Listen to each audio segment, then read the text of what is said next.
Do to others. This phrase introduces the principle of active engagement in relationships. It emphasizes the importance of taking initiative in treating others well, rather than passively waiting for others to act first. This teaching is part of Jesus' Sermon on the Plain, which parallels the Sermon on the Mount in Matthew chapters 5 to 7. Jesus addressing his disciples and a large crowd, emphasizing the radical nature of his kingdom values. The call to do reflects the active nature of love and righteousness, which is a recurring theme in Jesus' teachings.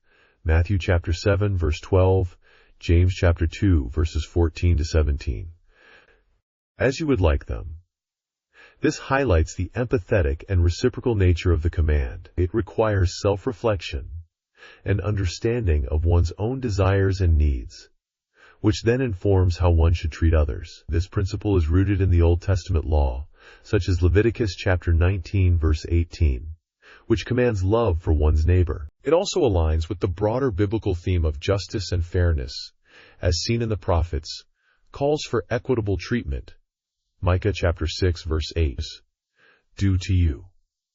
The conclusion of the verse underscores the expectation of mutual respect and kindness. It implies a universal standard of behavior that transcends cultural and historical contexts. This teaching is often referred to as the Golden Rule, and is a summary of the ethical teachings of Jesus.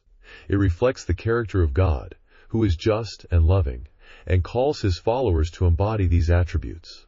The principle is echoed in New Testament, such as Romans chapter 13 verses 8 to 10, where love is seen as the fulfillment of the law. This teaching also foreshadows the sacrificial love of Christ, who exemplified this principle through his life and death. Believers' lessons. 1. Reciprocity. Jesus' teaching is a call to proactive love and kindness.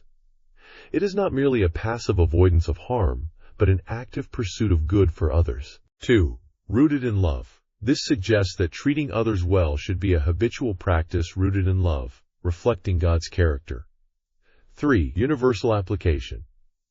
This principle transcends cultural and temporal boundaries, applying to all relationships and interactions. It challenges believers to reflect Christ's love in every aspect of life. 4.